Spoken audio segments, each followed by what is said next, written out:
حضرت لوط علیہ السلام کی قوم میں بہت برائیاں پیدا ہو گئی تھیں۔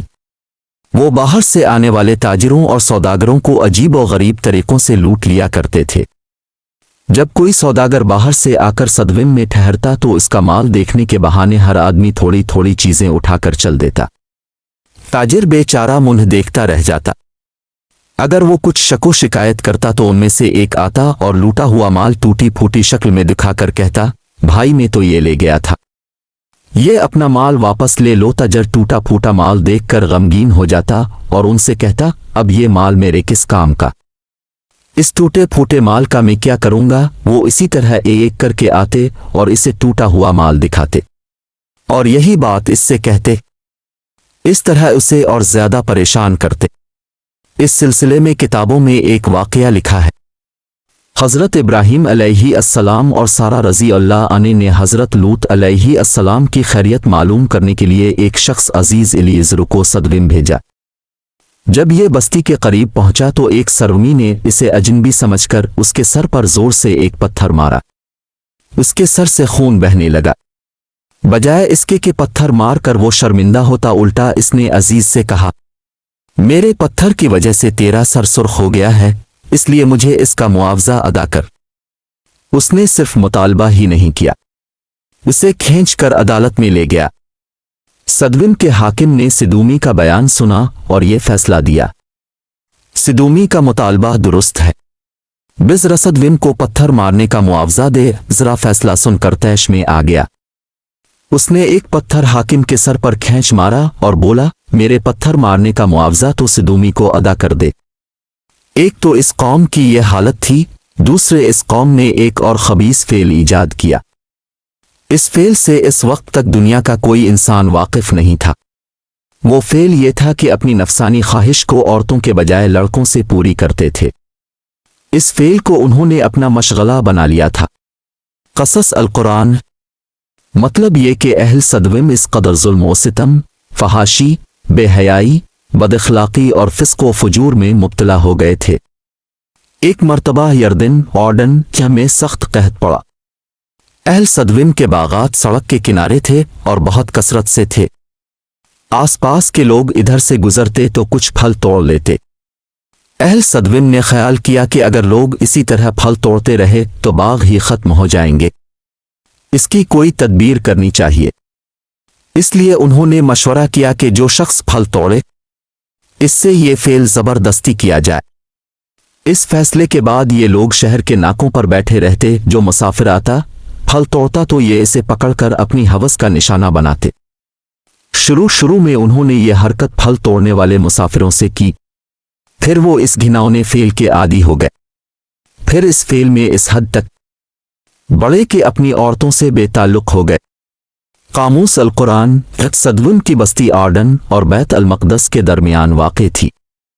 یہ 5 بڑے شہروں کا مرکزی مقام تھا۔ آج کی زبان میں دار الخلافہ کہہ لیں۔ بہت سرسبز اور شاداب علاقہ تھا، پچھلوں کا مرکز تھا۔ مطلب یہ کہ رزق کی فراوانی تھی، اس لیے یہاں کے لوگ عیش وعشرت میں پڑھ کر اللہ کو بھول بیٹھے تھے۔ طرح طرح کی روحانی اور جسمانی بیماریوں میں گھر گئے تھے۔ ان کی تمام بیماریوں کا علاج کرنے اور انہیں راہ راست پر لانے کے لیے اللہ تعالیٰ نے لوط علیہ السلام کو بھیجا۔ اللہ تعالیٰ فرماتے ہیں، اور ہم نے لوط کو بھیجا جبکہ اس نے اپنی قوم سے کہا، کیا تم لوگ ایسی بے حیائی کا کام کرتے ہو کہ تم سے پہلے دنیا کی کسی قوم نے وہ کام نہیں کیا کہ تم عورتوں کو چھوڑ کر مردوں سے اپنی شہوت پوری کرتے ہو، بلکہ تم لوگ حد سے گزرنے والے ہو۔ چھوٹیے فعل اسی قوم نے ایجاد کیا تھا، ان سے پہلے کوئی قوم اس فعل سے واقف تک نہیں تھی۔ اس لیے قیامت تک جتنے لوگ یہ خبیث فعل کریں گے، اس کا گناہ قوم لوط کے نامہ اعمال میں بھی لکھا جائے گا، جیسا کہ حضرت آدم علیہ السلام کے بیٹے قابیل نے اپنے بھائی حابیل کو قتل کیا تھا، تو قیامت تک جو بھی قتل ہوگا اس کا گناہ قابیل کو بھی ہوگا۔ آپ کی قوم نے جب آپ کا خطاب سنا تو اس نے جواب دیا، ان لوگوں کو اپنی بستی سے نکال دو، یہ بڑے پاک صاف بننا چاہتے ہیں۔ ان کا مطلب یہ تھا کہ حضرت لوط علیہ السلام کے نزدیک اگر ہم برے ہیں، گندے ہیں، تو ہم گندوں میں پاک صاف لوگوں کا کیا کام؟ لہذا ایسے لوگوں کو بستی سے نکال دو تاکہ روز روز کا جھگڑ ختم ہو جائے اور ہم امن چین سے رہ سکیں۔ इन लोगों का ये जवाब बहुत सख्त था, लेकिन हजरत लूत अलैहि अस्सलाम ने उनकी धमकी की कोई परवाह न की, तबलीग का काम जारी रखा। इस पर भी वो टस से मिस न हुए, कहने लगे अगर तो सच्चा है तो हम पर अल्लाह का अजाब ले आ। हजरत लूत अलैहि अस्सलाम ने जब ये जान लिया कि ये लोग रास्त पर आने वाले नहीं, बेखौफ होकर अल्लाह के अजाब का मुतालबा कर रहे हैं, तो अपने अल्लाह ताला से अर्ज किया कि मेरे रब, इन शरीर लोगों के मुकाबले में मेरी मदद फरमा। अल्लाह का अजाब आने से पहले अपने उन्हें एक बार फिर समझाया और उनसे फरमाया, क्या तुम मर्दों से ख्वाहिश पूरी करते हो और रहजनी करते हो और अपनी आम मजलिस में नाशाइस्ता काम करते हो, यानी खुलम खुला बेहयाई के काम करते हो। इन अल्फाज का भी उन लोगों ने कोई असर ना लिया, अपने उन्हें समझाने में कोई कसर ना छोड़ी। अपने उन्हें जितना समझाया वो इतना ही अकड़ते चले गए। आपके और आपके साथियों के बारे में कहने लगे, इन लोगों को बस्ती से निकाल दो। फिर ये भी कहा, अगर तो सच्चा है तो हम पर अल्लाह का अजाब ले आ। आखिर वो वक्त आ पहुंचा जब अल्लाह के फरिश्ते अजाब देने के लिए हजरत लूत अलैहि अस्सलाम के पास आ गए। फरिश्ते चूंकि इंसानी शक्ल में आए थे, इसलिए हजरत लूत अलैहि अस्सलाम ने उनसे फरमाया, आप लोग अजनबी मालूम होते हैं। ये फरिश्ते दरअसल हुसैन और जमील 9 उम्र लड़कों की शक्ल में आए थे। अब चूंकि कौम ऐसे लड़कों के पीछे फौरन पड़ जाती थी, इसलिए लूत अलैहि अस्सलाम उन्हें देखकर घबरा गए। ये घबराहट इस वजह से थी कि मेरी कौम न जाने मेरे मेहमानों के साथ क्या सलूक करे। फरिश्तों ने इस वक्त तक आपको ये नहीं बताया था कि वो फरिश्ते हैं। हजरत लूत अलैहि अस्सलाम की बीवी भी काफिर थी, काफिरों से मिली हुई थी। उसने जब हुसैन और जमील नौजवानों को देखा तो जाकर उन्हें बता दिया कि ऐसे हुसैन और जमील लड़के उनके यहाँ मेहमान आए हैं। ये सुनना था कि कुफ्फार हजरत लूत अलैहि अस्सलाम के घर पर चढ़ दौड़े। आप पहले ही डरे हुए थे, उन्हें आते देखकर घबरा गए और उनसे बोले, ये लोग मेरे मेहमान हैं, उनके सामने मुझे जलील ना करो, अल्लाह से डरो, मेरी आबरू का ख्याल करो। इस पर उन्होंने कहा, क्या हमने तुझे दुनिया भर के लोगों की मेहमान नवाजी से मना नहीं कर दिया था? अपने उन्हें अपनी ताकत और हिम्मत से बढ़कर बाज रखने की कोशिश की, उन्हें समझाया, लेकिन वो लोग कहाँ मानने वाले थे।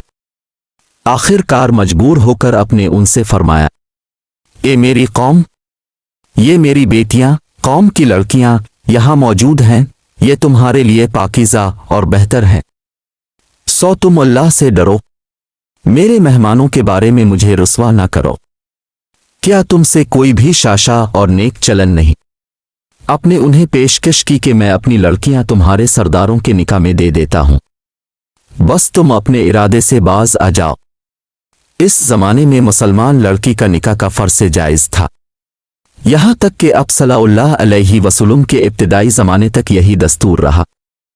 चुनांचे हमारे नबी सल्लल्लाहु अलैहि वसल्लम ने अपनी 2 बेटियां अक़बा बिन बिलहब और अबू अलास बिन रबी के निकाह में दी थीं, हालांकि ये दोनों काफिर थे। बाद में मुसलमान औरत का निकाह काफिर मर्द से हराम करार दे दिया गया।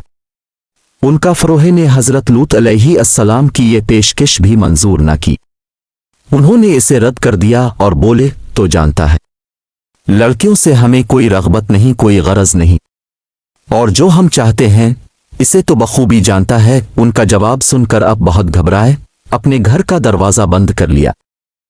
कुफ्फार ने उनके घर के गिर्द घेरा पहले ही डाल दिया था। जब उन्होंने देखा कि हजरत लूत अलैहि अस्सलाम ने दरवाज़ा बंद कर लिया है तो उन्होंने दीवार पर चढ़कर अंदर दाखिल होने की कोशिश की। हजरत लूत अलैहि अस्सलाम अब तो और ज़्यादा परेशान हो गए। आपकी ये कैफियत मेहमानों की वजह से थी। फिर मकान पर पूरी कौम ने मुसल्लह होकर हमला किया था, इसलिए आपका घबरा जाना कुदरती बात थी। इसी घबराहट में आपकी ज़बान से बेसाख्ता ये अल्फाज निकले, काश मुझ में तुमसे मुकाबले की ताकत होती। फरिश्ते ये सब देख रहे थे। आखिर वो वक्त आ गया कि फरिश्ते अपने बारे में लूत अलैहि अस्सलाम को बता दें, क्योंकि हजरत लूत अलैहि अस्सलाम अब हद दर्जे परेशान हो चुके थे। उनके इत्मीनान के लिए फरिश्तों ने कहा, ए लूत, हम आपके रब की तरफ से भेजे हुए फरिश्ते हैं, ये लोग हर गज अब तक नहीं पहुंच सकेंगे। आप अपने घर वालों को रात किसी हिस्से में यहां से लेकर निकल जाएं और आप लोगों में से कोई पीछे मोड़ कर ना देखे, मगर हाँ, आपकी बीवी पर भी अजाब आने वाला है जो कौम पर आने वाला है। उनके अजाब का वक्त सुबह का वक्त है और सुबह का वक्त अब ज्यादा दूर नहीं है। फरिश्तों की बात सुनकर हजरत लूत अलैहिस्सलाम ने सुकून का सांस लिया। अब फरिश्तों ने अब से कहा, अब दरवाज़ा खोलकर एक तरफ बैठ जाएं, हम उन्हें मज़ा चखाते हैं। हजरत लूत अलैहिस्सलाम ने दरवाज़ा खोला और एक तरफ को होकर बैठ गए। इसके बाद जिब्राइल अलैहिस्सलाम ने अपने एक पर से मामूली सा इशारा किया, इससे सब के सब अंधे हो गए। जो ही ऐसा हुआ उन्होंने कहा, भागो यहां से, लूत के मेहमान तो बहुत जादूगर मालूम होते हैं। उधर हजरत लूत अलैहिस्सलाम ने अपने साथियों से फरमाया, तुम लोग मेरे साथ निकल चलो और खबरदार पीछे मुड़कर ना देखना। अब इस कौम पर अजाब का वक्त आ गया है। इस पर आपके सब साथी आपके साथ हो लिए और सदविम की बस्ती के साथ वाली बस्ती सनवों में चले आए।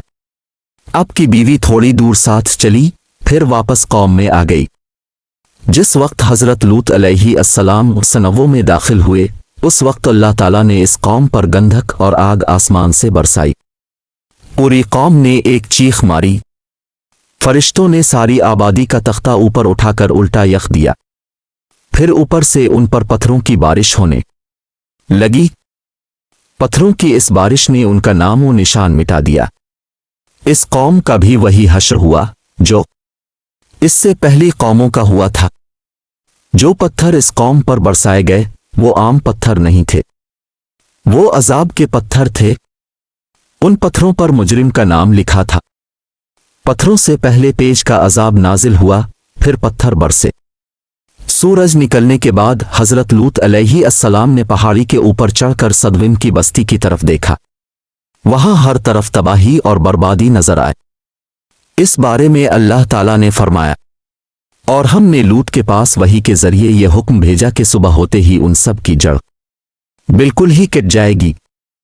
इसी रुकू में आगे चलकर फरमाया, सूरज निकलते निकलते उन्हें एक हौलनाक आवाज ने अपकड़ा। इन दोनों आयतों की रोशनी में उलमा ने लिखा है कि अजाब सुबह होते ही शुरू हुआ और इशराक के वक्त तक सब खत्म हो गए। इस बस्ती का कोई शख्स अगर इस वक्त किसी काम से बस्ती से बाहर चला गया था तो उसके नाम का पत्थर उसे वहीं लगा। तौरात में है कि सदविम और उमूरा पर आग और गंधक की बारिश हुई। कुरान मजीद में है कि पत्थर बरसाए गए। दोनों बयान जमा करने से मालूम हुआ ऐसी हालत पेश आई होगी कि जैसी आतिश फिशा फटने से होती है। तर्जुमान अल कुरान, सदविम और उमूरा की उन बस्तियों का कुछ हिस्सा अब समंदर में शामिल हो चुका है। इस समंदर का नाम बहर मुर्दार है। उसे बहर लूत भी कहा जाता है। इस समंदर के आसपास रहने वालों का एतकाद यह है कि इस समंदर की जगह किसी जमाने में खुश्क जमीन थी। इस जगह सदविम वगैरह शहर आबाद थे। कौम लूत पर जब अजाब आया तो इस जमीन का तख्ता उलट दिया गया और जलजलों की वजह से ये जमीन समंदर से तकरीबन 400 मीटर नीचे एनस गई और पानी ही पानी हो गया। इसीलिए उसका नामकरण मुर्दार हो या बकर लूत है। समंदर के इस खास हिस्से में आज भी कोई जानदार मछली, मेंढक वगैरह जिंदा नहीं रह सकता, इसलिए इसे बहर मुर्दार कहते हैं। मारिफ अल कुरान जल्द सुवम माहिरीन ने लिखा है कि इस तबाही का ज़माना 2061 काफ मीम है, यानी यह वाक़या हज़रत ईसा अलैहिस्सलाम की पैदाइश से 2061 साल पहले पेश आया। ये इलाका 4-5 शहरों का मजमुआ था और आबादी 4 लाख थी। अभी कुछ साल पहले बहर मुर्दार के साहिल पर कौम लूत अलैहिस्सलाम की बस्तियों के बाज़ तबाशुद आसार ज़ाहिर हुए थे, जबकि कुरान करीम ने यह ऐलान 1400 साल पहले कर दिया था। हज़रत लूत अलैहिस्सलाम और उनके मानने वाले इस अजाब से बिल्कुल महफूज रहे। अल्लाह ताला का इस बारे में इरशाद है, बस हमने लूत और उसके मानने वालों को बचा लिया, मगर हाँ एक बुढ़िया यानी लूत की बीवी वो रह गई रह जाने वालों में। फिर हमने इसे और दूसरे लोगों को हलाक कर डाला और हमने उन पर एक अजीब किस्म का मीन बरसाया, यानी पत्थरों का। सो क्या ही बुरा मीन था जो उन लोगों पर बरसा जिन्हें डराया गया था। हज़रत सल्लल्लाहु अलैहि वसल्लम के ज़माने में इस बस्ती के खंडर मक्का मुअज़्ज़मा से जाते हुए नजर आते थे। अल्लाह ताला की हज़रत लूत अलैहिस्सलाम पर करोड़ों रहमतें नाजिल हों। बड़ा मेहरबानी हमारे चैनल को लाइक शेयर करें और सब्सक्राइब कर तक हम आपके लिए ऐसी दिलचस्प मालूमात लेकर आते रहे तक आपके इल्म में इजाफा होता रहे। मेहरबानी करके हमारे चैनल को लाइक शेयर करें और सब्सक्राइब करना मत भूलिएगा।